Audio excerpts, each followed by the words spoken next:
Қайырлы күн. Бізде бүгін 12-ші сабақ комбинаториканы жалғастырамыз. Бүгін Едіге ағай сол комбинаторикада қосымша кәдімгі Pythonның өзінде itertools деген арнайы не бар, библиотека бар.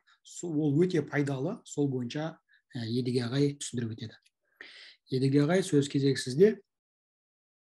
Баршаңызға сәлем.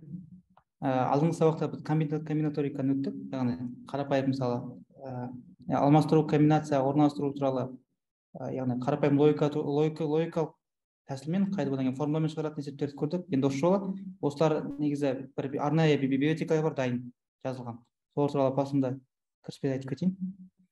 Мынандай бір сайт бар, Python cheat sheet деген. Соны сізге бөліп бөлісетін боламын WhatsApp-қа. Яғни осы жерден мына негізі қазір мен былай көрсетейін. Яғни мынандай библиотека бар. itertools деген. Осылай жазылады, itertools. Осы библиотеканың ішінде мысалы импорт десеңіз, ішінде варианттар көп. Яғни ол варианттар көп деген мына жерде беріп тұрғандай, accumulate, combination, count, анау деген аттар көп. Енді мен басында қысқаша бір-екі айтып кетейін, көп қолданатын. Одан кейін қалғандарына қысқаша тоқталып кетеміз. Бірінші, яғни біз осы біздің тақырыпқа келетіні combination мен permutation.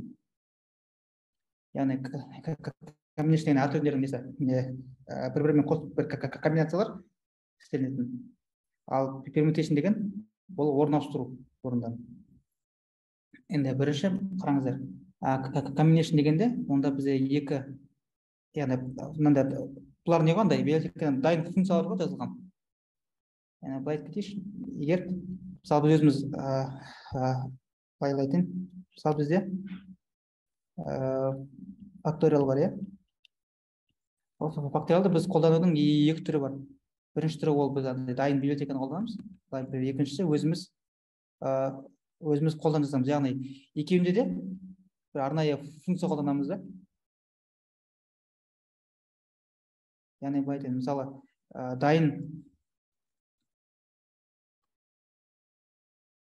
факториалды дайын функциямен қолдансақ, былай жазамыз. Import mass, import факториал дейміз, иә? Немесе dep факториал деп өзіміз қолдан жазамыз да функцияны. Яғни сол сияқты мына жерде мыналар бізде арнайы жазылған функциялар. Яғни функцияның ішіне біз параметрлер енгіземіз. Параметр дегеніміз мына екі параметр. Біріншісі массив болады бізде, екіншісі яғни ішінен бізге қанша элементті алу керекпіз. Яғни былай айтайын. Бізде мысалы коробка бар. Коробканың ішінде мысалы 3 шарик болуы мүмкін. Біріншісі қызыл, екіншісі мынандай сұр, үшіншісі күлгін. Осылардың ішінен бізге екі шарик алу керекпіз. Яғни кез келген екі шарик. Кез келген екі шарик алатын қанша вариант бар, нұсқа бар. Мысалы жерде 1-2-3 деп алсақ, біріншісі 1-2-ні аламыз, иә? Немесе 1-3-ті аламыз, немесе 2-3-ті аламыз. Яғни осындай 3 вариант бар, иә, бізде. 3 түрлі вариант бар, яғни осы коробкадағы 3 шариктен 2 шарикті ала алады. Яғни сол сияқты ардагерімізде осы массивтің ішінен қанша элементті ала аламыз деген сияқты вариант бар. Енді мына жерде мысалмен кодпен жазылған. Яғни бұны сіздер мен сілтемен жіберген соң өзіңіз тағы қарайсыздар. Мен мұнда кодпен өзім жазып көрсетейін. Яғни басқа мысалмен. Tools, import, combinations. Енді былай алайық. Яғни бізде қорап бар. Қораптың ішінде 3 доп бар. Яғни сары, жасыл, көк. Сәл кететін болды бар ма?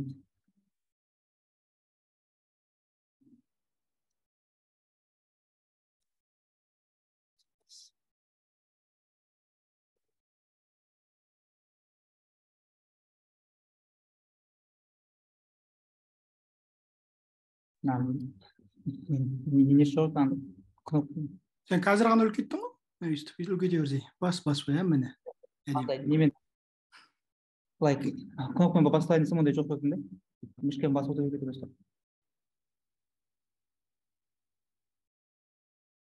тағы өшірейін ба оны болып қалар болады иә бізде мысалы қорап бар қораптың ішінде 3 шарик бар сары жасыл көк енді былай айтайық бұның ішінен итеп тулс емес комбинейшн яғни комбинейшн қолданып қойдым яғни қораптың ішінен біз 2 элемент алу керекпіз яғни 2 элемент алатын қанша жол бар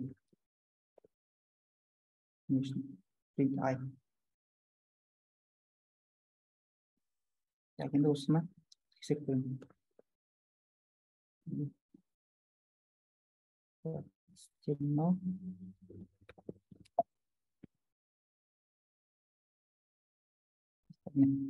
сары жасыл сары көк жасыл көк яғни міне 3 вариант обязательно шығарып тұр енді тағы бір вариант қосайын мына жерге қара деп қосайын ол кезде бізде варианттар көбейеді деп яғни сары жасыл сары көк сары қара жасыл көк жасыл қара көк қара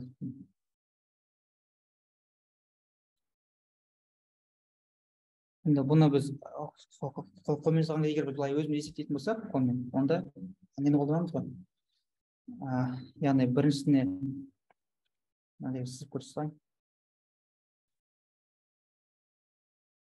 біз оны былай істейміз басынан біріншісін екіншісіне байлаймыз біріншісін яғни үшіншісіне байлаймыз сосын екіншісін үшіншісіне байлаймыз яғни алдыңғы есептерде мысал береді ғой мысалы бір сыныпта 10 оқушы болса бәрібір бірімен қанша рет амандасады деген мысалы біреуі басқасы амандаспайды екіншісі барып қалғанын амандасады деген сияқты вариант яғни мынау бірінші ертек осындай мына жерге массив береді және соның ішінен қанша элемент алуға болады деген сияқты ғой осындай библиотека дайын енді келесі екінші яғни мен қағидаларын қарап айтайын екінші мынандай не бар пермутейшн деген яғни орын ауыстыру мысалға алсақ бізде қорапта 3 шарик бар 1-2-3 деп қояйын яғни осындай ретпен берілген енді оның орындарын алмастыру керекпіз яғни орынды алмастырып қанша нұсқа бар дейді алмастыратын мысалы бірінші нұсқа осы болса екінші нұсқа 2 мен 3-тің орнына ауыстырамыз келесінде 2-ні біріншісіне қойып былай жасап болады одан кейін 3-ті қойып былай істесек болады 3-ті бірінші қоямыз 3 2 1 яғни осындай барлығы 6 нұсқа шықты яғни орын ауыстыру енді осы нұсқаларды немен жазып көрейік кодпен жазып көрейік мына жерде мен комбинейшн орнына пермутейшн жазайын мына жерге пермутейшн жазсам қорап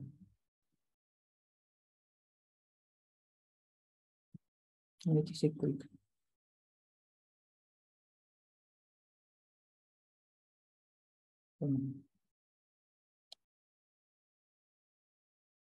төрт вариант болғанда бізде мынандай қанша 24 вариант шығар ма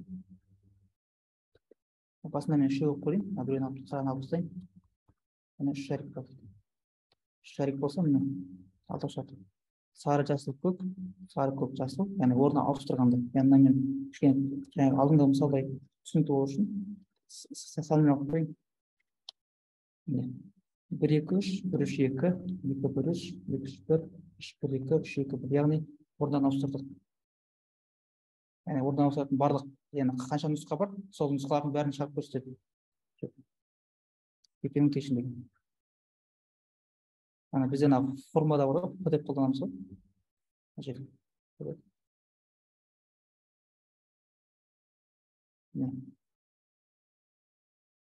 алмастыру яғни n факториал болады және бұл жерде біз тек мысалы мына формада біз тек қанша нұсқа білеміз алдына библиотеканы қолдану арқылы біз сол нұсқаларды көзбен көре аламыз яғни мында жазған кезде осы жерге дейін сұрақ бар ма осы екі библиотека бойынша негізі бүгін көрсеткен осы екеу, басқаны көрсете салайын, бірақ оны қолданасыздар ма жоқ па With білмеймін. replacement айтсаң болады ма? With replacement өйткені мен бір рет қолданғаным бар осы. Ja, осыны айтып жіберейін енді. Combination with replacement деген. Яғни былай, мысалы мына мысалды көрсек, тура жаңағы алдыңғы мысал сияқты, бірінші combination сияқты, бірақ онда өзіне не істейді. Мысалы екі, айтайын мына жерден. Бізде коробка болса, мысалы 1-2-3 деген бізге ішінен екі болсын десе, ол бірінші вариантта мынаның өзін екі рет алады. Одан кейін барып 1-2, 1-3 дейді. Сол сияқты мына екінің кезінде тоже басында өзін алады, 2-де 2 деп. Одан кейін 2-де 3 дейді. Үшіншісінде сосын солай 3-де 3 дейді. Яғни айырмашылығы осы. Мында жақты көрсетейін. Combinations with replacement.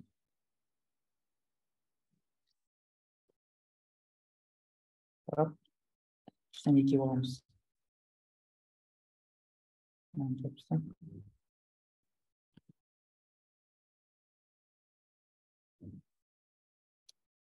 Бір-бір, 1-2, 2-2, 2-3, 3-3. Мына жерден қайтсын. 4 не болсын? 4 сат. Және оның ішінен бізге 3 алу керек болсын. Онда 1-2-3, 1-2-4 деп сат кете береді. Яғни мына жерде біз мынаны қолданғандықтан ол 1-1-1 деп бірінші алады. 1-1-1, 1-1-2, 1-1-3 деп кете береді. Төрт болғанға шейін. Ал егер біз мынаны қолданбасақ, тек қана комбинацияны қолдансақ, онда ол, яғни бір варианттың ішінде бір элементті қайталамайды. Яғни былай болады. 1-2-3, мысалы мына жерден 4 қораптың ішінде бізге 3 алу керек болады.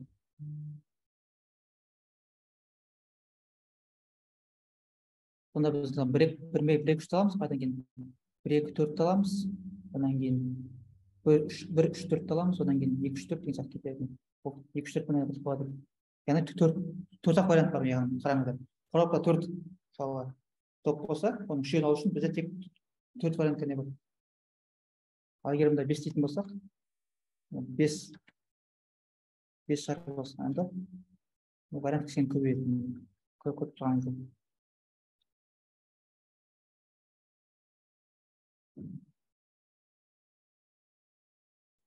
Егер соған ұқсайды, құпия сөзді генерация жасаған кезде, онда не ғой?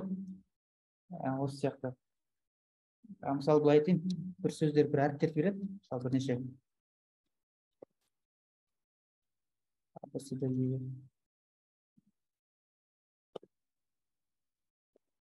Сейчас. Лист такой.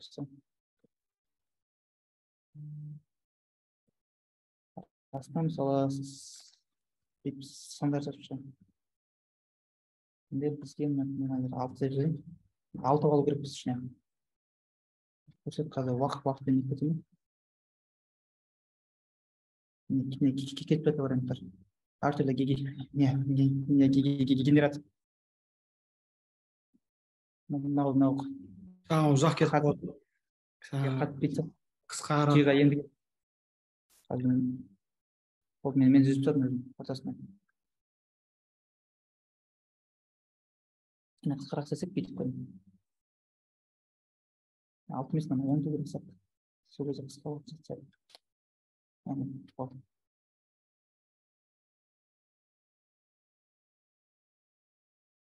Бұның өзінде де аз емес. Біразіне шығады екен. Әртүрлі комбинация.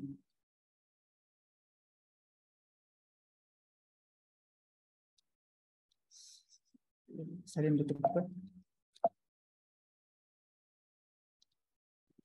Сәлем.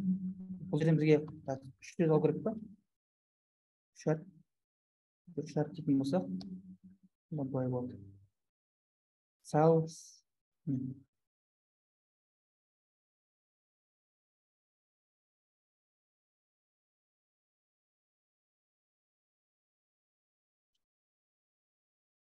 Өткендегі есептен қандай есе бұл? сәлем деген.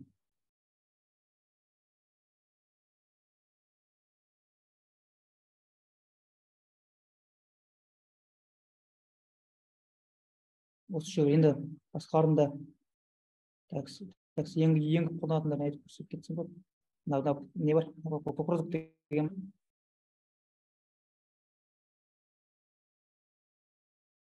қайсысы болып шығады дейді. Бұл не ғой? Есебіңіз набор. Онда орнаушы ғой тек қана. Яғни пермутейшн болады онда.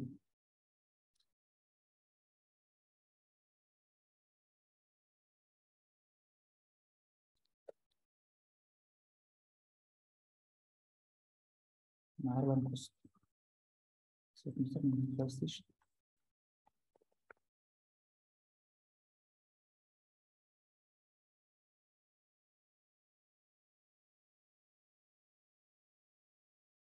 Яғни сәлем, сәлме кете береміз. Одан тұра береміз.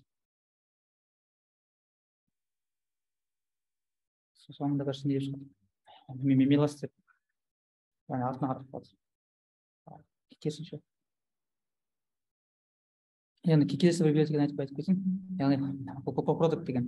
Продукт деген неге бізде көбейту деген мағынаны береді. Бірақ бұл жерде көбейту былай.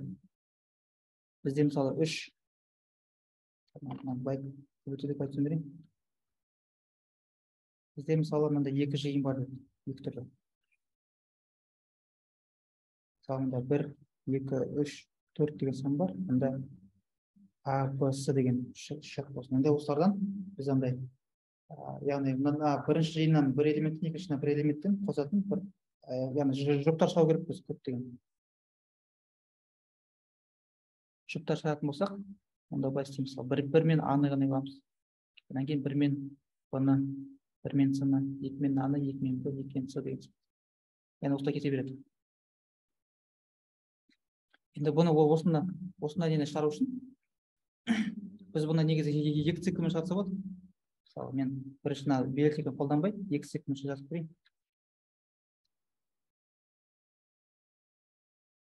Параметр бізде мысалы сандар бар. 1, 2, 3, 4 деген. Одан кейін әріптер бар. Абысы деген. Енді біз жазсақ, сандар әріптер.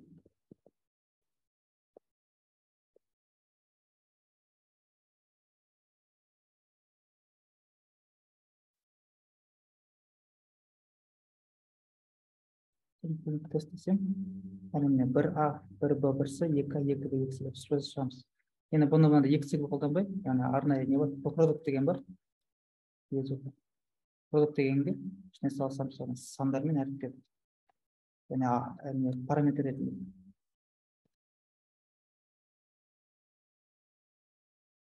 Int ID жасап. Мен бай жасасам болады. Мынарды мен жай көрсетіп жатырмын, бұны мен негізі өзім көп қолданбаймын. Яғни кей кезде керек болып қалуы мүмкін есеп шығарғанда. Көп қолданатыныңыз мынау мүмкін, енді мынау. Жаңа айтып кеткен permutationмен бұл жерде әртүрлі вариантта шығару керек болса. Және мына combination. Және мына combination with replacement деген. Осы үшеуі көп қолдануы мүмкін. Біз мынандай негізі қолданады біріншісі. Бірақ мен өзім қолданып көрмедім. Басқаларын. Яғни бүгінгі тақырыптағы біздің жоспар осылар. Сұрақ бар ма? Мына библиотека бойынша. Басқаларын өзіңіз қарап алсаңыз болады. Мәселен, мына жерден count деген болса. Жатып тұр мында. Мысалы, осылай екі параметр қабылдайды десе. Мында мысал берген. Мында мысалдың соңында қандай жауап шығады? Көрсетіп қойған. Яғни cycle дейді, цикл. Цикл деген ол мынандай бір массив берілген. Массивтен мысалы біз егер бір цикл жасақ for деп, онда ол массивтің басынан бастап соңына дейін барады да бітіп қалады. Ал мына cycle қолдансаңыз ол бітпейді. Айланып жүре береді ішінен. Яғни былай. Яғни бізде мына сандар бар.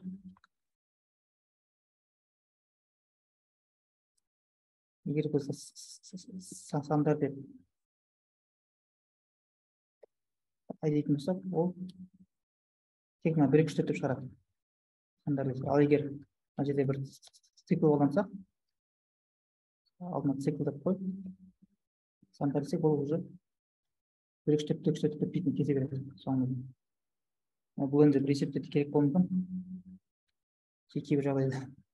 Бірақ қашан керек болады, маған пока керек болмайды бұндай библиотекалар. Яғни осындай неше түрлі библиотекалар бар, әртүрлі. Қызық болса қарап көрсеңіздер болады. Бұлар негізі көбінесе менің не сияқты андай үлкен мәліметтермен жұмыс істеген кезде керек болып жатады. Берекесіз қолданып келдіңіз оларды басқаларын жұмыста? Бұны емес, choice деген ба, солысын қолданған. Жұмыста былай бұлар дейміз. Ол жерде NumPy бар ғой бізде. Иә. Соның ішінде бар ғой NumPy. NumPy осы сияқты, бірақ ол үлкен библиотека. Мынау енді шағын библиотека, кішкентай. Ол жалпы робот басқаратын кезде мына істеп отырсақ андай әртүрлі варианттар генерация жасайсыз. Екі робот бір-бірін төбелесетін болса, әрқайсысы бір-бірінің варианттарын қарайды да, осымен генерация жасағанға керек болып шығар. Немесе жаңағыдай мысалы пароль генерация еткен кезде негізі жағдайлар көп қолданатын, бұны бірінші зерттеп көру керек, қайта қолданады. Немесе арнайы ғылыми мақалалар оқу керек, қай жерде көп қолданады деген сияқты. Сол осы ерекшесін қосарыңыз бар ма? В принципе, осы одан мен де былай нені айтатын шығармын тағы кішігірім осыларды айтып өтетін.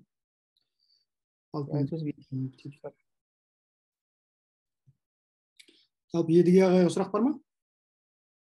Осы тақырып бойынша немесе алдыңғы есептер бойынша сұрақтарыңыз болса, шықпай жүрген бәрін Едігеге айта беріңіз, шығарады.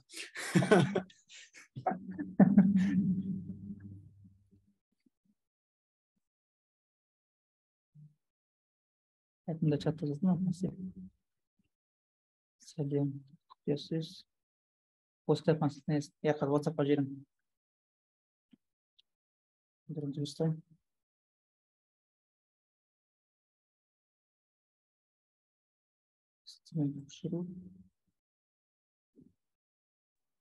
Менде бір сұрақ бар да, мен алдында Linux-ты орнатып көрдім да, содан кейін Python-ды оған да орнаттым, содан кейін қазақша жазып көрдім әріптерді.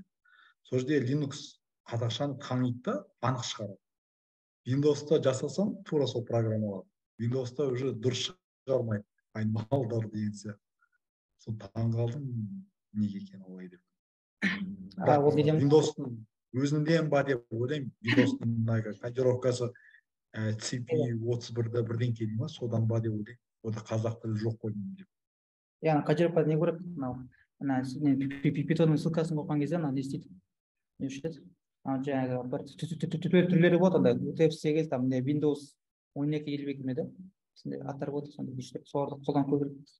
Ол не деді болады мынандай, особенно веб сайттармен жұмыс істеген кезде, мысалы бір HTML код жазған кезде, HTML-да мысалы сайт қазақша жазамыз ғой, жазып, мысалы локальный істеп тұрады, серверге салғанда ол жаңа әріптер бір болып кетеді да, сол кезде сондай жөндеу керек. Немесе басқа біреудің компьютерін ашсаңыз, сондай әріптердің бәрі қазақ әріптер шықпай қалады. Соның бәрі неге кодировканың несін өзгерту керек та компьютердің ішінен. Сондай. Бұл жаңағы не үшін қазір. 8, сосын Windows 12 деген осылар. Көзім осының ішінен осындайларды қарайды. Өйткені кейбіреулер ASCII 127-тен жоғары деген, ол біздің орыс қазақ әріптер ғой. Оған дейінгілер тек ағылшын әріптер.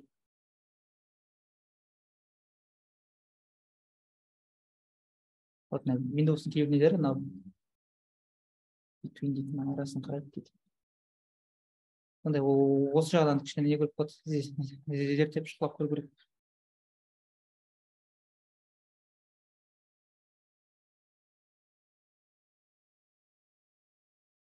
Сол ыңғайсызда бір оқулықта қазақша жазып қойды да, кәдімгідей сәлем деп. Соны балалар қазақша жазады десе шықпайды ғой. Кітапта бар ғой ағай, мен айтамын. Ол кішкене дұрыс емес деп. Мынау шығарған адам макинтошпен жазған, макоспен да. Ол макоста қазақ қарпін тани береді, немесе линукста жазған шығар, тани береді да.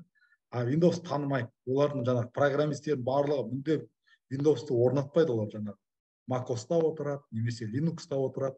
Windows оларға авторитет емес десем, қалай ол деп қойып бастарыңа сүйресін. Әйтеуір сөйтіп түсіндірдік қой. Кәдімгі латын қарпімен жазыңдар. Ертең кеш соған көшеміз, соған үйрене беріңдер деп қойып та. Көшіп кету керек тезірек.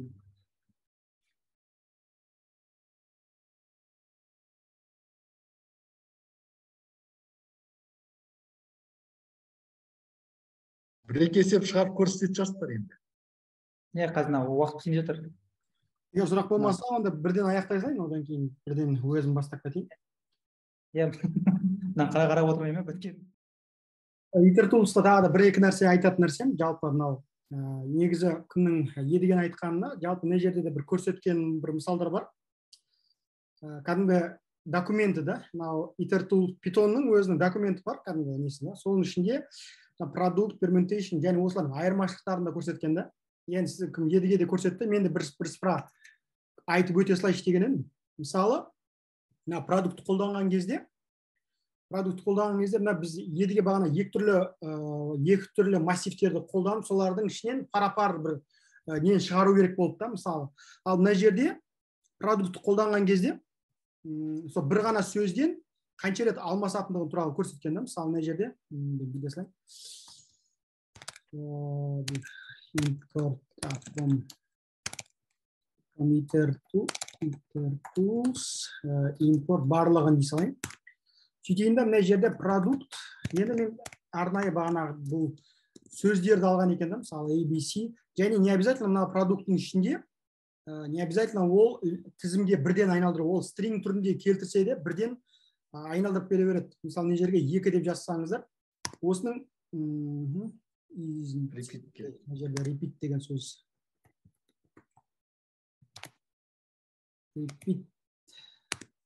Repeat деген жазылмады, себебі мынау итертулс деген ол класс, сол класстан біз шығару керекпіз да, ол үшін list деп ала салайын, немесе print жұлдызшаның ішіне ала салайын. Бізге міне осы варианттарды берді. Енді жарайды, мен бүйте салайын. Мына жақтан мерге жазылайын. From filter tools import жұлдызша input және кейтен қайталану болсын, бұл да бүтін сан foreign range. Бізге range емес, бізге уже мына жерден бірден продукт деп жазылайын. Продукт тесті және не үшін repeatті жазу керек. Егер де repeat жазбасаңыздар, продукт жалпы екі түрлі массивтен тұру керек та, екі түрлі стрингнен болу керек, екі түрлі. Мысалы, егер мерге мен жұлдызша деді, print жұлдызша продукт ABC және DEFG деп үлкен осындай қылып жазатын болсам, бізде қарап отырсаңыздар, мынау бір және мынандай бір сөзден және екінші бір тағы бір сөзден шығару керек дейді да.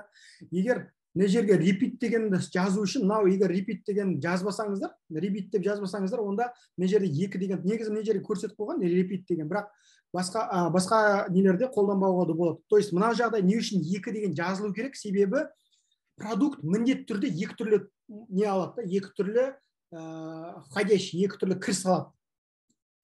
Ал жалпы repeat деп жазған кезде мынаның өзін, сонда бұл бір деген сөзі, мынау деген сөз осылай өзінен жазады деген сөзі ғой. Егер 2 деген нәрсе болатын болса, онда мына жерге repeat деген сөз ABCD деп осылай жазылады деген сөз да. Сол секілді осы сөзден 3 түрлі цикл қойсаңыздар да болады да, мысалы ABC деп тағы да сол кезде уже әр қайсынан жеке қосылатын бір шығарып береді, мысалы A, B осылардың бәрін шығарып береді.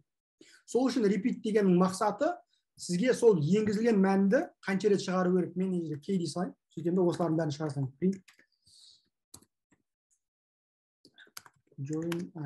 Әрине кім едіге де түсіндірді, мен де түсіндірейін, ол артық болмас. Есепті шығарып үлгереміз. мысалы мен ABCD деп алайын да, сөйтейін да, 2 рет қайталанады дейтін болсам, мынаның барлығын жазып бере салды да, міне. Енді бұл айырмашылықтарын да бірден осы жерден көрсете салайын. Ол үшін мына жерге А деген бір массивті ала салайын да. А деген массивке алып, осылардың барлығын массивке салып, кейін шығара саламыз. Принтпен салып, кейін принт бір жолға жазу үшін да. Принт жұлдызша дей салайық. Сол кезде бір жолмен шығарып бере салайық. Мына былай да. Бұл енді продукт кезде. Так, WhatsApp-қа жазып отырмын, көресің. Продукты жазған кезде қай кезде ыңғайлы? Мысалы, сізге егер де сол қайталана беретін, енді бұл жерде permutation деген айырмашылық бар да, permutation деген нәрсе бар. Оны да көрсете салайын. Ол жерде мен B деген массивті алайын. B деген массивті алайын да, осы жерге ол кезде продукт дегенде permutation дейін да. Мен жерге бір repeat дегеннің орнына жай key деп аласың. Key деп аламын да. Мен жерге B деп алайын. Сөйтейін да, B-ның мәнін берейін. Тура осы екі мысалды берейін. Так, permutation деген S деген қалып кеткен болса керек. S деген сөз қалып кетті. Жалпы екеуінің де айырмашылығын біле жүрген дұрыс. Не үшін? Себебі қарап отырсаңыздар, permutation мен продукттың айырмашылығы. Продукт әрқайсынан шығарады да, жеке-жеке. Мысалы, мына жерге 2 рет қайталанған кезде, А деген бар дейді да. Ал мына жерде уже керек емес ондай жағдай. Бірақ продуктты қолданған кезде сіздер мына нәрсені қараңыздар. Мынау AS деген бар да, және SA деген нәрсе бар. Олар екеуі екі түрлі вариант екен көреді. То есть орын маңызды болып тұр permutation кезде. Осыған сәйкес мен комбинация деп алайын, combination деп. Combinations. Және мұны S деп алайын да, мына жерге S деп қоя салайын. Тура осы мысалы мен 2 рет қайталанған кезде.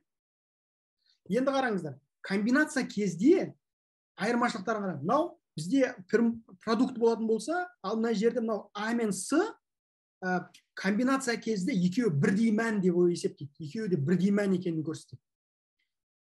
Хотя не үшін мына жерде 2 деген нелер түсіндіре салайын. Мына жерде 2 рет қайталанады деген сөзді, ал мына жерде 2 әріптен алынады, мына жерде де 2 әріптен алынады деген сөз. Бірақ мына мен мынаның айырмашылығы permutation кезде орын маңызды дейді да. Ал мына жерде комбинация кезде орны маңызды емес. Енді қараңыздар, үшінші бір тағы мысал, төртінші бір мысал. Бұл D деп ала берейін да. Combination with repeat. D-ны алайын. Және D-ны берейін.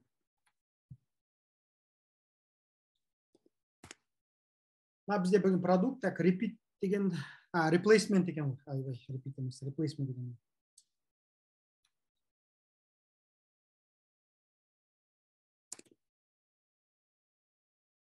Міне, бұл жердегі айырмашылық, енді қараңыздар. Енді комбинация кезде, комбинацияны қолданған өшерден түсінсеңіздер болады. То есть комбинация кезде сіздер олар орын маңызды. Бірақ ал нені қолданған кезде, былайша айтқан кезде, мынаны, яғни мына жерде SA мен AS дейді да, SA мен AS мына жағдайда жоқ.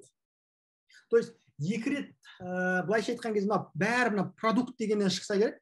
Продукттың ішінен егер де АС және АСАлар болса, олар алып тастайды да, басқалардың бәрі продукттың ішіндегі шығады. Былайша айтқан кезде продукттың ішінен шығатын нәрсе ғой.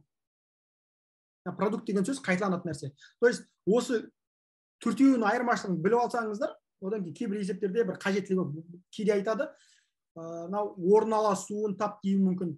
То есть осы ерінбей осы формулаларды, осы кодты жаттап алсаңыздар, permutation ішіне осылар төртеуін қолданатын.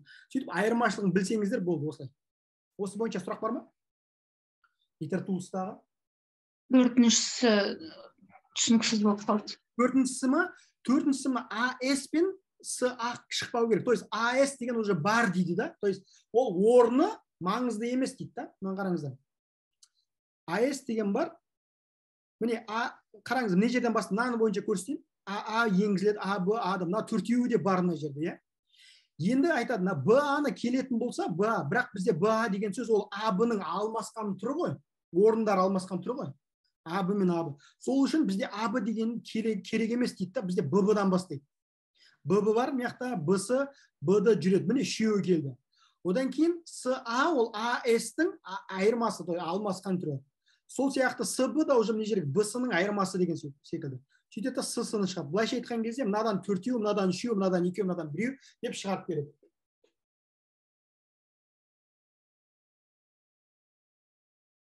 Қарасаң, біріншісінде, мысалы, бірінші мысалда былай болып тұр ғой. Мысалы, А мен А-ны қосып қойған, мысалы, Б мен Б деген вариантта бар да, бірінші нұсқада. А, Б, Б, С, С деген. Екіншісінде ондай жоқ. Ал үшіншісінде, ана нелер, мысалы, А, С, С, А дегеннің біреуін ғана алған үшіншісінде. Ал төртіншісінде, үшіншісіге мынау А, Б, Б дегенді қосып қойған ғой.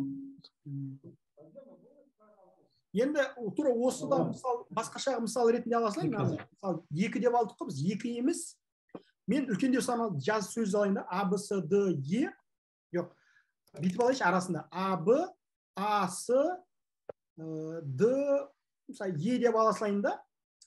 Сөйтіп, былай азырақ сөйтейін да, 2 деп, әзірше 2 деп көрсетейін. Мына жерде қараңыздар, енді айырмашылығын азыр. Мынау продукты қойған кезде бізде А, Б, С мен А, Б, С екеуі де бар. Мына жерге бір рет шықты, мына жерде тағы да бір рет шықты, қарап отырсаңыздар. Я, мына продукты кезде. Ал мынау кезде, permutation кезде, мына permutation қараңыздар. Permutation деген сөз, бұл бізде мына жерде қарап отырсың, қайталанбаған еді. Бірақ мына жерде А дегенмен, мына жердегі А қайталанды. Не үшін қайталанды? Себебі бізде негізі мына жерде шын мәнінде ол 4 рет кеседі. Яғни бірінші А мен бірінші А мен екінші А-ның кездесуі, және екінші А мен бірінші А-ның кездесуі, және келесінде сол сияқты болады. Өйткені мына А, Б, С және А, Б, С деген нәрсе мынау бірінші жағдайда бізде мысал ретінде ол А, Б, С, А, Б, Ас, қалай былай ғой. Бірінші комбинация дегенде, продукт деген нәрсе, ол екі түрлі сөзді аламыз деген сөз ғой. А, Б, С және мысалы Б, С, А деп алған секілді ғой енді бұл. Бірінші продукт деген сөз ол почти осы. То есть, мына жердегі бірінші А мен екінші А-ның, екінші А мен бірінші А-ның деп қосылу. Мына екіншісінде де тура солай жүреді. Біріншісін, екінші А кезде мыналарының қосылуы кезде. Бұл мынандай жағдайда шығады. Бірақ комбинацияны қарайтын болсаңыздар, осы жерде комбинацияда ол 2А ма, 3А ма, біздің жағдайда ол 2 рет А шығамыз, 3 рет маңызды емес, бізде ол бар дейді. То есть ол жерде бізде бір рет кездесіп қойды. Мына жерде мейлі ол 4А болса да, ол бір-ақ мәрте шығарып. Былайша айтқан кезде мынаның сетті ғой, сет орналасуы. Ал бірақ мына жерлерде уже сәл басқаша жүреді. Сол үшін осындай жағдайларды ескеру керек та. Едіге сөйле. Соңғысында да 2А болып қалды ғой? Иә. Себебі бізде мынау 2 деген сөз, яғни бізде А, Б, С-дан бізде тек қана комбинация болған кезде ғана, мынау комбинацияның өзі болған кезде қайталанбайтын мәндер шығу керек. Әлі болмаған. Ал мына жақта бізде өзіміздің берілгенде, мына 4-сінде, яғни 4-сінде берілгеннің өзінде А, Б, С деген мән бар ғой. То есть бірінші А бар, және екінші А бар. Былайша айтқанда түспен айтайықшы. Мынау мысалы бірінші кездесетін бәрі қызыл түсті болатын болса, екінші кездесетін бәрі жасыл түсті болатын болса, бізде қызыл түсті А бар, және жасыл түсті А бар. Олардың бәрі по-любому өзгеше болып тұр ғой. Сол мына жерде соны көрсетеді. Барлығын бірдей А болып қойыншы, бір 4А. Хорошо. 4А қылайын да, сөйтейін де екеуден шығарайын, Мына жерде өте қызық болды, өйткені бұндай жерде жүрмей қалады екен. Дұрыс, күшті сұрақ қойдыңыз ғой. Түсініксіз болып қалды ғой? Түсініксіз болып қалды. Мейлі, ондай әріп келмейтін шығар деп сенейік енді. Жарайды, бұны қарап көрейін, кейін тағы да. Бірақ бұл жағдайда бізде екі репит қайталанатын кездегісі, мына жерде бірінші, бұл жерде енді түстері бойынша деп айтқанда, бірінші А, бірінші түсі басқаша, екінші түсі басқаша, үшінші түсі басқаша, төртінші түсі басқаша. Сол жақтағы комбинациясын шығарды деген секілді қылайық. То есть бұл жерде А деген нәрсе барлығы үшеуі де бір әріп қой. Сол үшін мен былай көрсетейінші сіздерге, 1, 2, 3, 4 деп, және 2 деп көрсетейін. Сол кезде мынан барлығы 1А болғанымен, барлығы 1А болғанымен, на самом деле мынандай нәрсе болып тұр да. бірінші а бар, бірінші а мен бірінші аның өзінің қайталануы жатыр. Ал мына жерде бірінші а бар және екінші а бар. Үшінші а бар, бірінші а мен үшінші аның. То есть мына жерде сандар мынау мен мына екеуі бірдей нәрсе нәтижені беріп отыр. Мына мен мынау екеуі. Просто мынау а деген 1, 2, 3 түсінікті болды да, төртіншісі түсініксіз болып тұр. Мынау түсініксіз болып отыр ма? Не істеп жатқанын түсініксіз болып тұр. Жарайды, онда оны қарамай қойыңыздар, осы үшеуін қарай беріңіздер. Жарайды, мен ары қарай кетпей ақ қояйын, сөйтіп өйткені біз есеп шығарайық. Қараңыз, төрті ол үшке ұқсас па? Төртіншісі. Төртіншісі үшке ұқсас, просто неға өзінен бастайды. Мысалы, былай жазыңызшы, Ереке. Мына астына мысалы 1, 2, 3 деп жазсаңызшы мына жерге, бір жерге. Астына 1, 2, 3.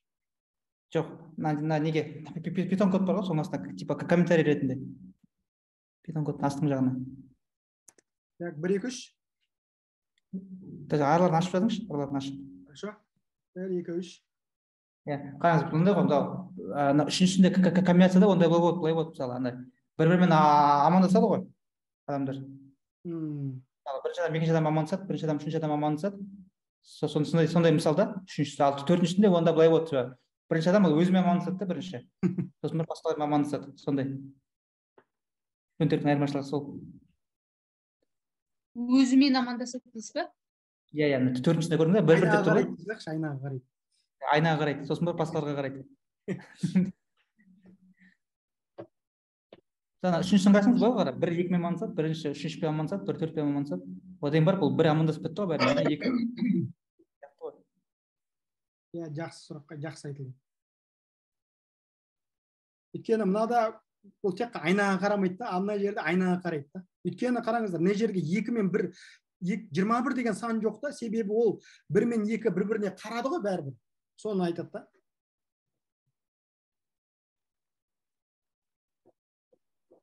Мына жер тағы да бір коммент ретінде жазып, абысыны 4 деп жазайықшы деп. Хорошо, жазайық.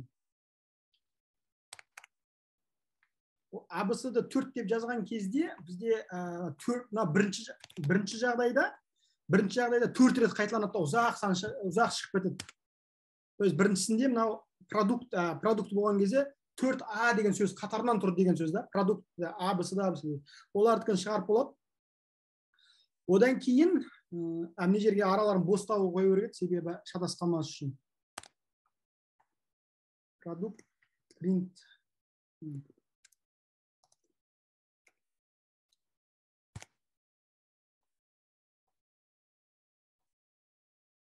тоқтатып қайталап істесейші. ABCD және 4 деп. Бізде қанша вариант болады? 4-4-4-4-4-4-тің несі бола ма? Қанша мерге біз Б-да жүрміз әлі? 16 көбейту 16. Өте үлкен не болады ғой, қазір шамалы кетейін. Терезеңізді үлкейтіңізші. Немді? Тереземді? Былай ма? С-ға келдік, қазір Д-ға барамыз. Д-ді, міне Д-ға келдік. Уже принтке шығарған кезде ол жылдамдығы азайып жатыр. Д-сы, Д-ға келеміз қазір. Бұл жерде не 256 вариант шығады. 256? Міне Д-ға тоқтадық не жерге.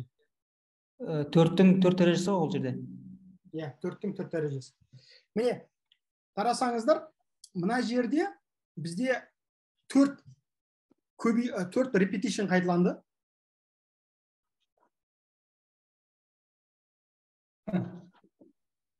Екінші жағдайда бізде permutation дейді, яғни ол әріптер бізде, мысалы қараңыздар, ABCD мен орындары, то есть орындар маңызды емес болатын болса, онда ол саналып кетеді. ABCD және BACD дегендер, мына қараңыздар, ABCD бар, BACD бар, BADC, былайша айтқан кезде барлығы бір әріптер да, бірақ орындары өзгеше. Екінші жағдайда бұл permutation дейді, орындардың ауысуы бойынша. Ал төртінші жағдайда бізде бірақ қана комбинация бар, осы төртеуден құралатын. Төртеуден 4 әріптен құралатын. Енді мына жерде А деген төртеу шықты, себебі бізде төртеу деп тұрмыз ғой, 4 рет шықты, 4 мәнге дейін бар дейді. Сонда мынау біріншісін алады, кейін қалғандарын алып отырады деген сөз. Бәріне.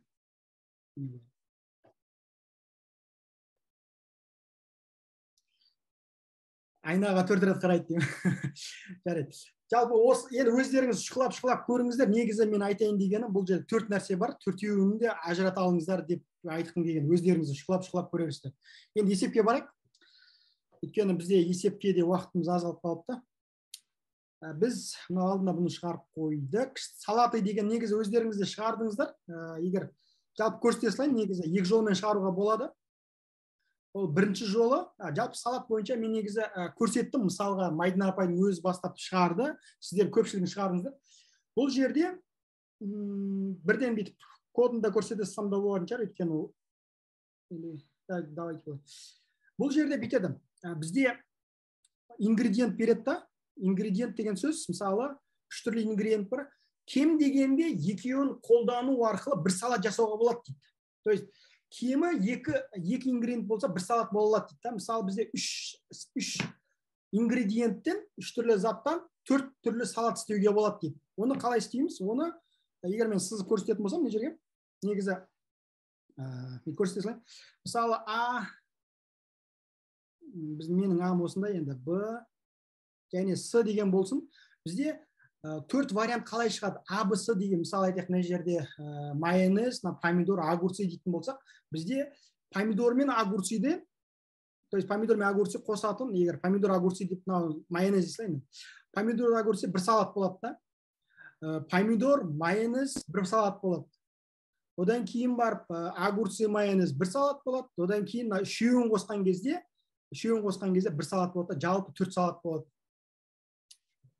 Ал енді мына жерде 4-еу бар, 4 түрлі ингредиент болатын болса дейді да, бізде 4 түрлі ингредиент болатын болса, онда кемі 2 ингредиенттен қосқан кезде жалпы қанша салат түрі шығу керек дейді. Енді сонда біздің жағдайда 11 деген салат шығады. Бұл жерде 2 жолмен шығаруға болады. Бірінші жолын енді сіздер үйренген бойынша көрсете берейін. Ол дегенім кәдімгі не бойынша?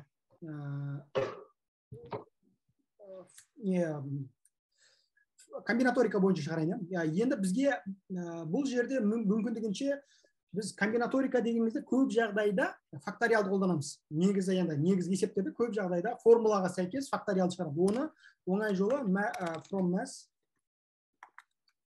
from mass import факториал дейсің.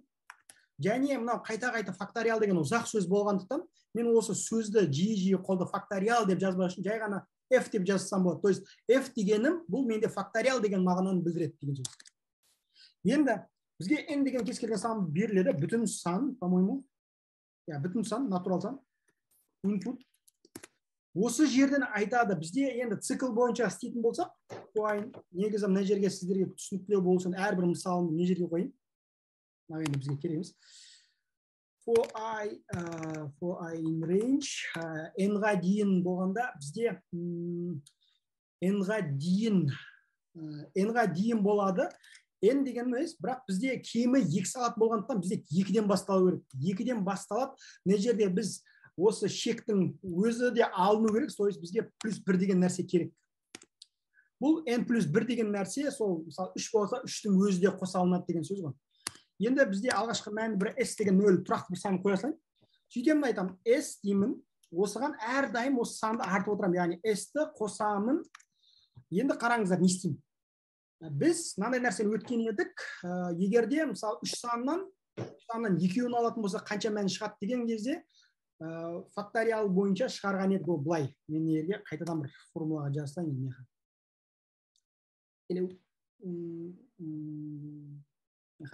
То есть менің айтайын деген мынандай еді ғой.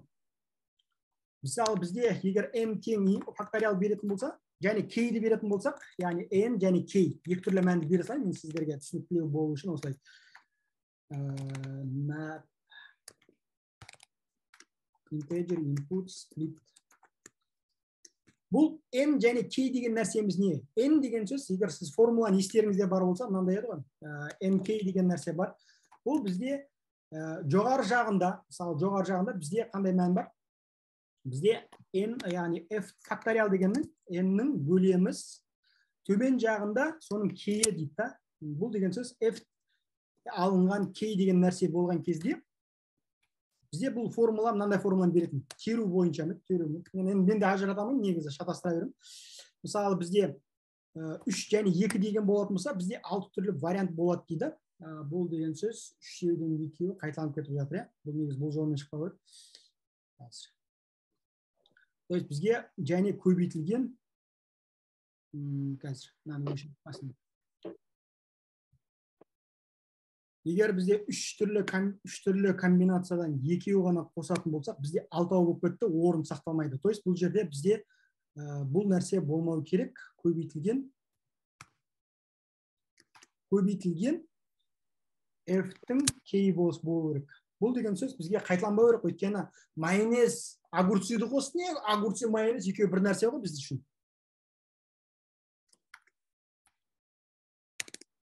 Міне, 3-2 деген нәрсе бұл не нәрсені береді? 3-2 деген нәрсе 3 түрлі ингредиент болса, 2-ден қолданатын болсақ, 2-ден.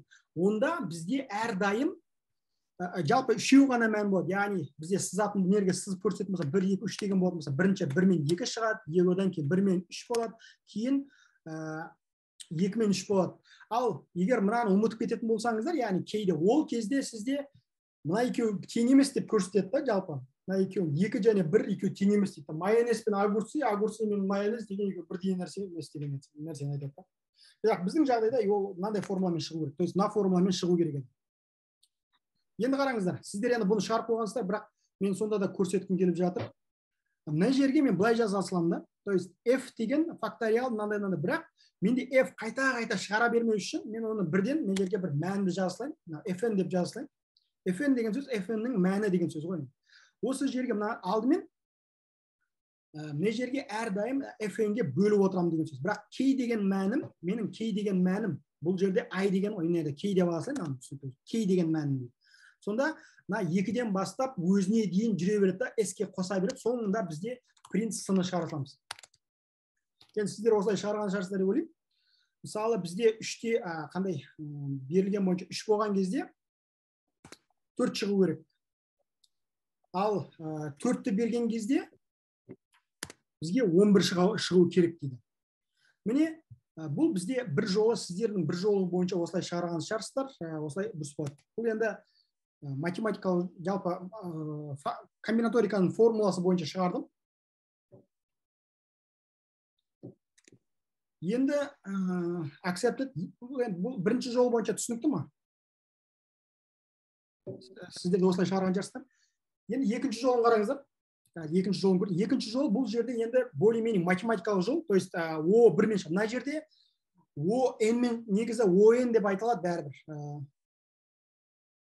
Негізі o-n мен шығарды, себебі цикл құрылды деген сөз, ол o-n болып саналып кете береді негізі.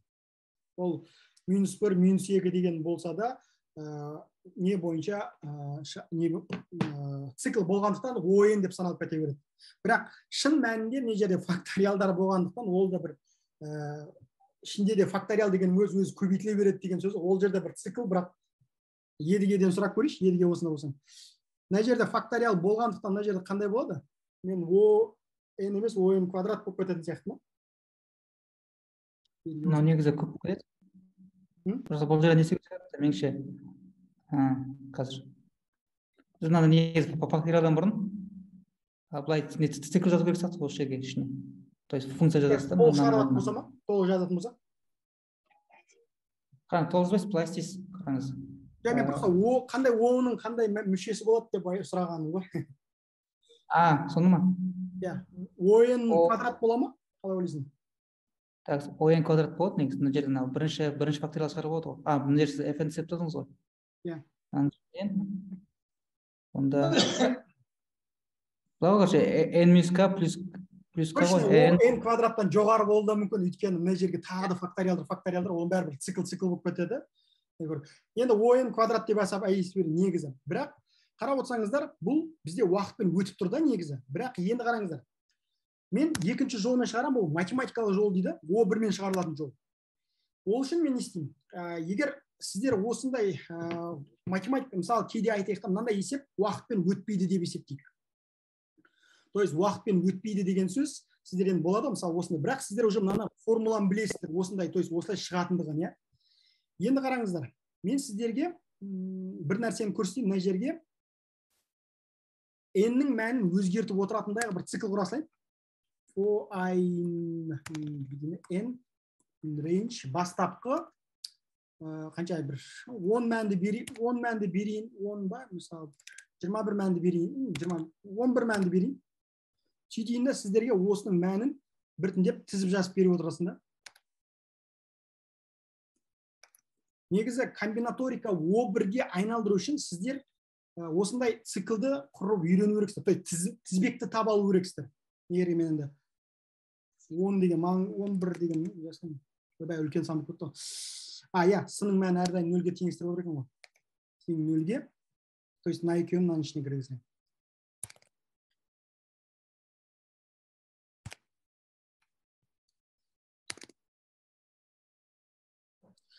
міне мынандай бір тізім құрылғанда тізім мынандай яғни 0-1 болған кезде 0 болады деген секілді бірден 1-де 1 болады 4-те болады енді біздің жағдайда қарап отырсаңыздар n-нің мәні жазылмаған в принципе жазылмапты біріншісі 1 екіншісі 4 үшіншісі 11 26 57 былай 120 былай қарап отырсаңыздар мына жерде бір заңдылық бар қандай заңдылық бар деп ойлайсыздар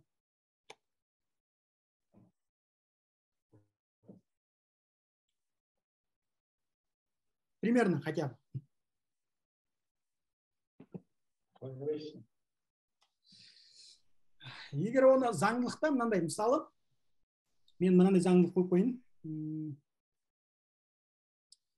бізде мына жерде n-нен бастап 0-ді алып тастайсыңдаршы мына бүйтіп тастайыншы бірден 1 4 то есть біріншісінде 2 болған кезде 1 болады дейді 4 болған кезде екінші болған кезде 4 болады дейді қараңыздар бұл жерде заңдылық мынандай болады егер әрбір қадам сайын 3 мына жерге қаншаға кетті 7 4 енді бұл бірақ бір заңдылықтың бағында қарайтын болсаңыздар мына жерде мынау екілік санау жүйесін сәл білетін болсаңыздар екілік санауда мынандай еді мына жерге мен астына былай жасылайын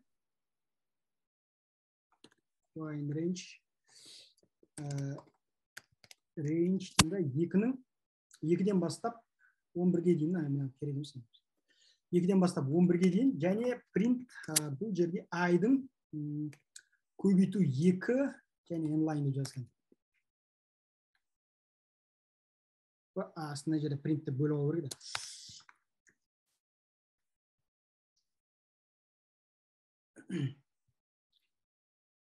так 4 16 100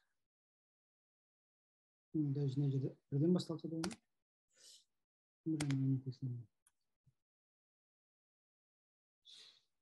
мына жерде екілік айдың жоқ мен былай жазу керек еді ғой мен өзім қателесіп кеттім былай жазу керек еді мен екіліктің дәрежесін көрсеттім деген еді міне қараңыздар мына жерде мен не үшін бұның екеуін сәйкестендірдім себебі қарап отырсаңыздар мына жерге әрбір примерно 2-ге еселенген бір мән шығып жатыр қарап отырсаңыздар яғни мына жерге мысалы бірінші орында екінші орын үшінші орын 4 5 6 деген секілді міне мына жерде мынандай нәрсе қайталансаңыздар болады сол кезде формула бойынша енді мына жерге түсінікті мынау бізде 10 деген сан 10-ның 24 мынау 10-24 алынған егер екеуін алатын болсақ осы екеуін алынатын мәндер алайықшы ол үшін мына жерге мен деген бір сан бағасылайын да сөйтейін мен бәрін appendке сала салайын appendке сына салайын да сөйтейін да мына жерге сына жұлдызшаны шығарсам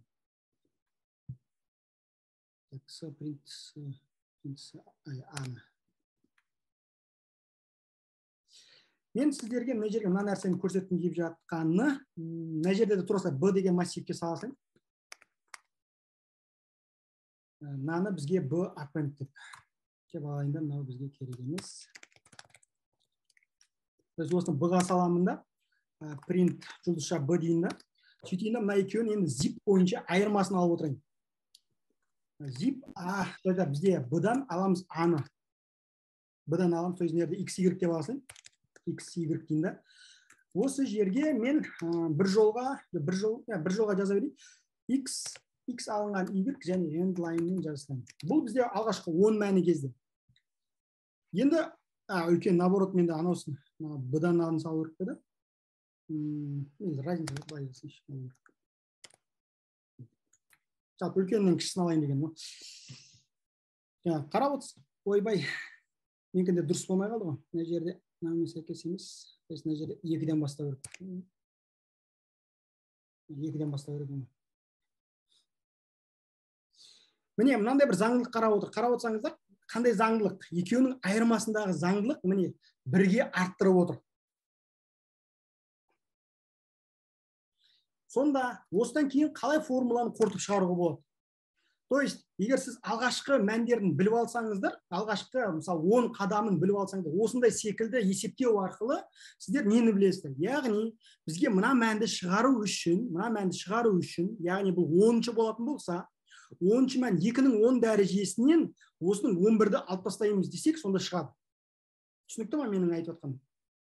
То есть, формула бойынша, мысалы, мен мынаны жазбай-ақ, бұл енді бұл басқа есептік. То есть, факториал керек емес, бізге n деген бар, input.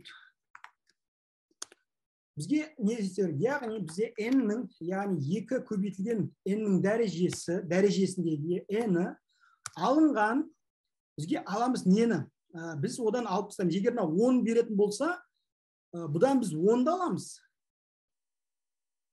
10-ды аламыз. То есть, не жерге қарап отырсаңыздар, 10-шы мән ғой, мына 10-шы мән, 2-ның 10 дәрежесі. Одан 10-ды аламыз, одан аламыз 1-ді. Сонда бізде, мысалы, 10 деген мәнді беретін болсақ, бізде 1013 деген сан шықты. Міне бұл математикалық обырмен шығарылатын жолы.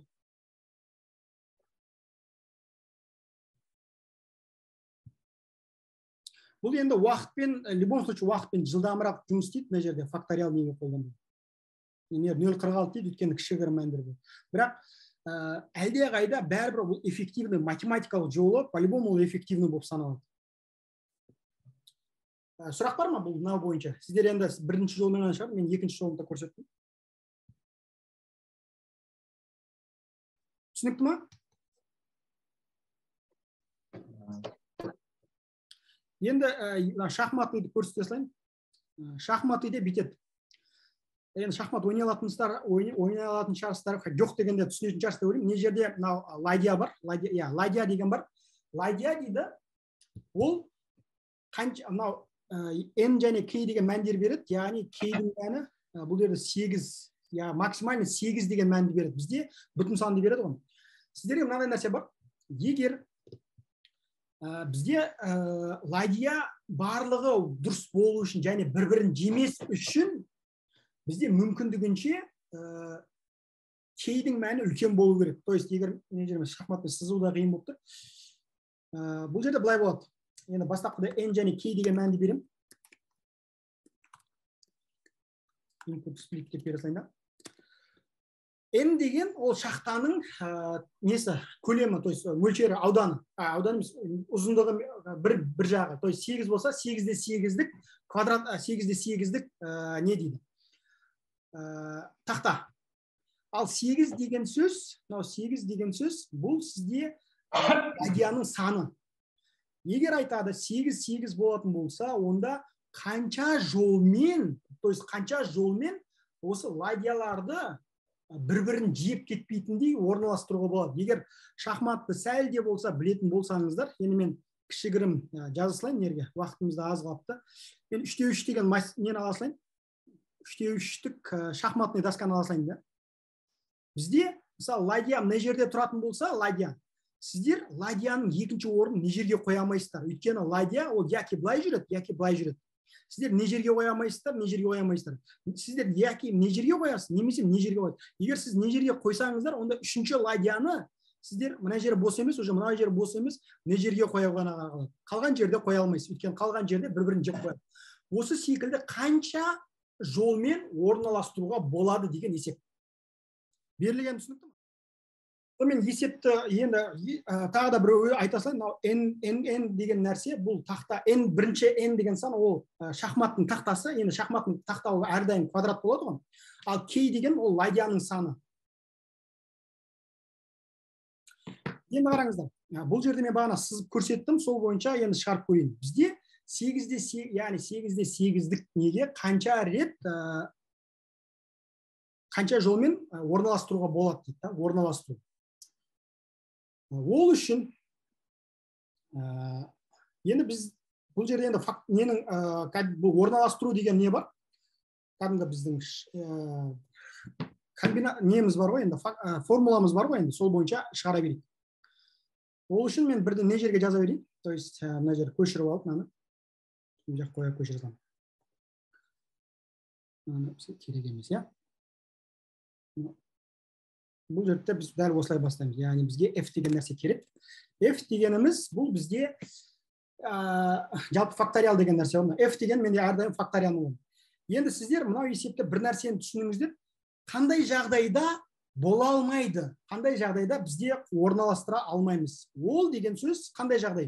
Егер де біз, мысалы айтайық, бізде тақтайдың саны 8 болсын да, 8.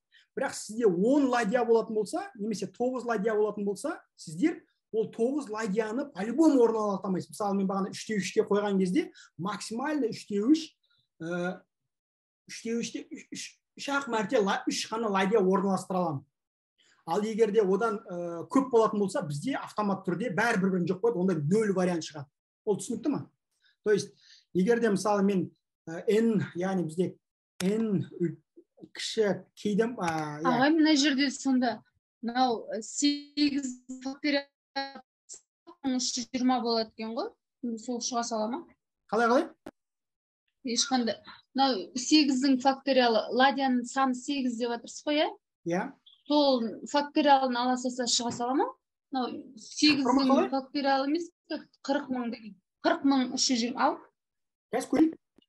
Бірақ сізде енді ол егер де ондай болады, егер де сіз 8, яғни 8-де 8, яғни 64 квадраттың ішінде 8 болса, я солай болуы мүмкін. Алдымен бірінші жағдайын ескеріп алайын. Егер n кіші кейден болған кезде деген, бұл деген сөз, сіздер логикамен ойлану керексіздер. Егер де мысалы тақтайлардың санынан, яғни мысалы жетеулік болса, 8 ладья болса, ол по-любому сіздер никак орналастыра алмайсыздар, бір-бірін жей алмайтындай қылып. Ол біреуі әрдайым по-любому бір жерде артық болады да, ол жоқ дегенде екеуі бір-бірін жеп қойып отырады. Енді бұл жерде сіздер мынандай нәрсені ескеру керексіздер. Сізде бұл квадраттық жол болғандықтан, бұл квадраттық дегенім қалай? Сізде 8 деген сөз, 64 деген сөз. 64 деген сөз 8-дің квадраты деген сөз. Яғни 8-дің квадраты деген сөз түрлі жерге, 64 жерге орналастыра аласыздар. Бірінші несін? Ладьяны. Екіншісі соған сәйкес уже қай жерін осы соның тағы да шығуы мүмкін да. Енді сол үшін мен сіздерге мынандай формуланы жазып берейін. Бізде қандай формула болады? Бізде яғни f деген факториал деп айттым, то есть мен бірден принтке жазсам да болады. Мына жағдайда айтасам, бірден принт менде 0 болады. Яғни бізде ладьяның саны, тақтайлардың саны көп болса, бізде онда жауап болмайды, яғни 0 болады. If деген қалыпты. Екінші жағдайда, яғни басқа жағдайларда бізде мынандай болады. Print, енді қараңыздар. Бізде бұрынғыдай 8 ғана орын емес, бізде квадраттары. То есть квадраттары деген нәрсе, егер сіздер орналастыру деген формула бар ғой, мысалы біз бүйтетін едік қой, бізде n деген бар. Егер f факториал үстінде бізде жалпы саны бөлінген, бүтін санға бөлінген f жақша ішінде n алынған k көбейтілген f k деген бар еді ғой, бұл бір ғана нәрседе, өйткені біріншісі не жерге тұрады, екіншісі не жерге, ол орындар ауыса береді ғой. Бірақ біздің жағдайда квадраттары болғандықтан әрқайсысын жеке-жеке квадраттарын деп ала салсаңыздар болады. Енді осыны тексеріп көрейік.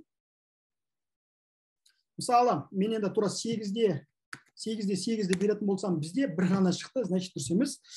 Бізде дұрыс емес, себебі мынаның квадраттары, яғни осыдан шыққан факториалдың квадраттары, факториал кейға, бізде оныкі бір бола алмайды. Кей деген бізде аз ғана. Бізде дұрыс. Кей деген нәрсеміз не? Кей деген сөз ол ладья ғой. Бізде 64 ладьяны орналастырмаймыз ғой. Бізде ладьяны тек қана 8 ғана ладьяны орналастырамыз. То есть бізге мынау керек емес. Оның квадраты керек емес, өзі ғана керек. Бір жақша артық болып кетті. Мына жақша. 8-де 8 болған кезде міне мынандай шықты. Егер де 8-де 8-де 2 болған кезде бізде мынанша ғана вариант болатын. Сіз айтқандай бағанағы факториал деген жұмыс тек қана, өйткені f-тің 8-дің факториалы ол тек қана екеуі де бірдей болған кезде, алдына қарап отырсаңыздар, 2-нің факториалы, мысалы 2-нің факториалы ол не емес қой, 1568 емес қой. Міне осылай міне шығардым. Мынау қалай деген сөз? Мысалы бізде n квадраты деген сөз, мынаның бәрі осының шыққан мәннің көбейтіндісі, соның орналасуы. Мына жерде квадраты, мынаның да квадраты n минус, бірақ мынаның өзі. Осыны жіберіп көре салайық. Қате оқысың.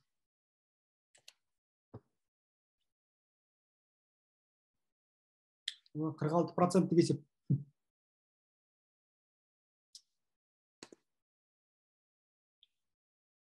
Міне accept.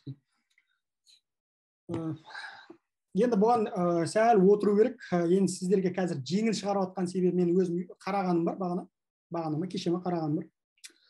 Сөйтіп осылай шығар. Түсінікті ма жалпы есепті? Сұрақ бар ма? Формуланы бір түсіндіріп өтіңізші. Формула ол, мынандай формула ғой, сіздер білетініңіздер бағана. Мынандай формула бар еді ғой бізде.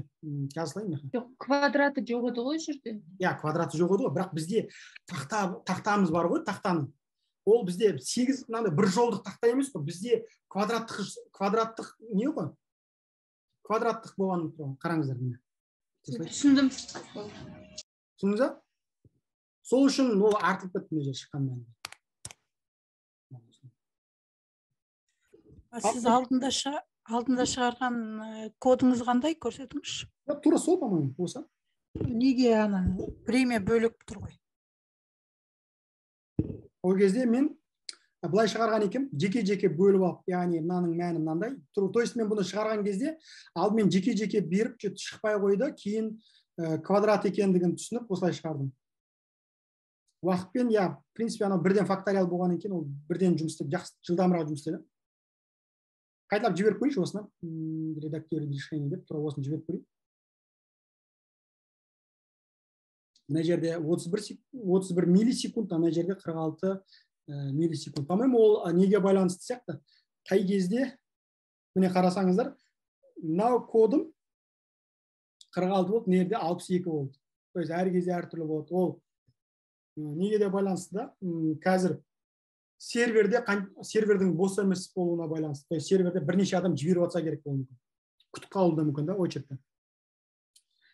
Енді ары қарай өздеріңіз қарай беріңіз. Мен мына жерде динамика бойынша бір есепті көрсеткім келіп жатыр. Ол 47%, бірақ негізі 47% болса да, ондай қатты күрделі емес есеп, оны түсіндіріп өтейін. Бізде 0 және 1 деген, то есть екілік санау жүйесі бізде тек қана ұзындығы бір 0-1-ден тұратын. Яғни n деген нәрсе ол ұзындығы. Мысалы бізде 0-0 болуы мүмкін, 0-1 болуы мүмкін. Егер 2 деген нәрсе болатын болса, онда бізде ұзындығы 2-ден тұратын, сызып көрсете салайын. Сызып көрсету үшін, егер ұзындығы деймін да, n тең, мысалы 2 болатын болса, бізде қандай варианттар бар? Бізде варианттар болады, 0-0 шығады, 0-1 болады, 1-0 болады, және 1-1 болады дейді. Енді есепті қарайтын болсаңдар, есепте бітеді. Есепте міне 2-1 дейді да, қасында қатарынан тұрмау керек дейді. 2-1 қатарынан тұрмайтын қанша вариант бар дейді. То есть бізде n2 деген кезде міне мынау шықпауы керек. Сонда бізде жалпы 3 шығып тұр деген сөз. Есеп түсінікті ма? Енді қараңыздар. Мынау екінші мысалды қараңыздар. 3 деген жағдайда. Яғни 3 деген жағдайда мен осыны ары қарай ала берейін. То есть мына жерге егер де 3 болған кезде біз енді алдына 0-0-ден бастаймыз ғой. Сол кезде бізде жалпы 8 вариант болады. Егер білетін болсаңыздар, 8 вариант болады. 8 вариант деген сөз, мына жерінде 1-0-0 болады. Менің енді тышқанмен жазып атым енді. 0-1 болады. Мына жерде 1-1 болады, және 0 және мына жерге үшеуі де 1 болады дейді. Енді бізде 2-ның 3 дәрежесі, 2-ның 3 дәрежесі ол 2-ның 3 дәрежесі ол 8 ғой, 8 түрлі элемент, бірақ оның арасынан қатарынан 2 1 мынау керек емес, мынау керек емес. Сонда санап көрсеңіздер, мына жерде 8-ден 3 алынып тасталынды. 8-ден 3 алынды да 5 вариант қалды. Сол үшін 3 және 5 деген шықты. Түсінікті ма есеп? Есептің берілген өзі. Түсінікті. Ал енді шығарыңыздар дейсің да. Енді қалай шығарамыз? Негізі мен бұл шығарған кезде мен бір нәрсені алдымен шыны керек мен біраз отырдым, бірақ бұл жерде мынандай заңдылық, кез келген есепте заңдылықты табу керек болады да, негізі заңдылық табу алсаңыздар, онда сіздерге оңай болады. Енді мен ерінбей жазып шықтым. Ерінбей жазып шыққан кезде мына төртеулікте 4 болған кезде қанша рет шығады деген сұрақ бар да, қанша рет шығады деген сөз. То есть 4 болған кезде қарап отырсаңыздар, біз 5-ке дейін, яғни мынау бар, және осыдан кейін 4 болған кезде, ол үшін мен былай көрсетейін. Енді нерге жазып көрсете берейін, я. Мысалы бізге n тең, біз түсіндік n тең 2 бар, 3 бар. Енді біз 4 жағдайды қарайық. Ол кезде 0,0 бар, 0,01 бар, 0,00 1 0 1 0 бар, 0 0 1 1 бар. Осылай кете береді деген сөз ғой мына жерде. Яғни бізде 16 түрлі вариант бар, бірақ мына жерге уже бірлермен жүреді. Бірлер болады да, одан кейін мына жерде мынаның өзін көшіріп алып. Қалай?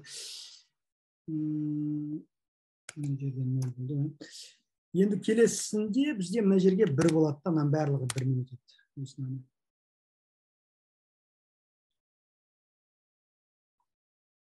Алдың бәрі 1 болады.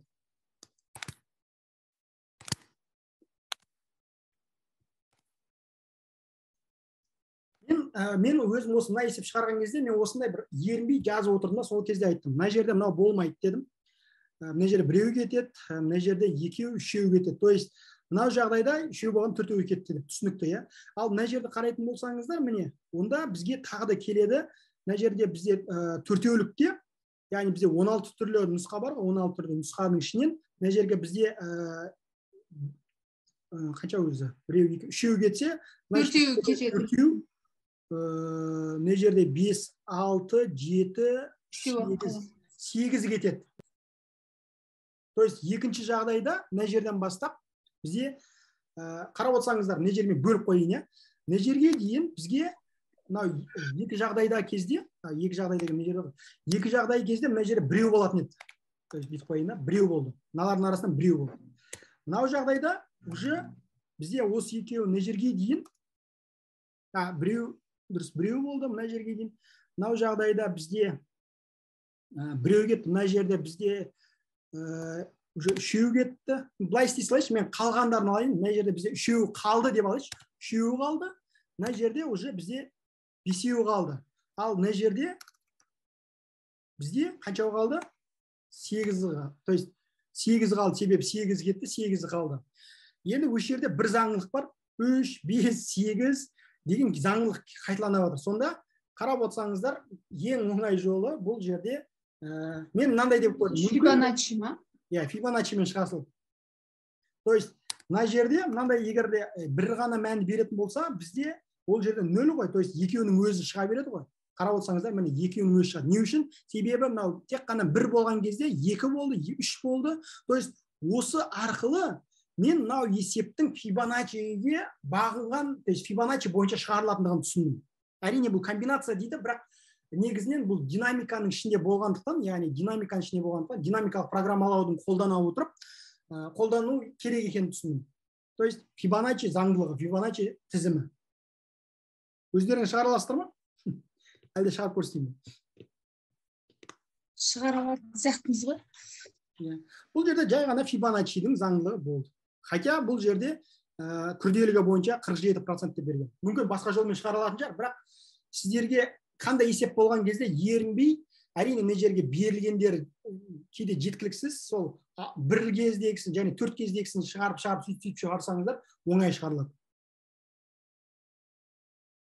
Жалпы осы егер шығарасыз, в принципе өздерің Фибоначчи білсеңіздер, тура соны шығарсаңыздар болды, шығады сразу. Осымен негізі енді комбинаториканы тоқтап, келесіден бастап біз графтарға өтейік. Өйткені уже графтарды уже біраз отыру керек болады графтарды. Енді қалғандарын өздеріңіз шұқылап қарап шығарарсыздар. Сұрақтарыңыз болмаса, онда бүгінгі сабақ осымен аяқталды. Рахмет. Қазір бізде жарты сағат, 20 минуттан кейін сіздерде контест болады, сол контестке міндетті түрде қатысыңыздар.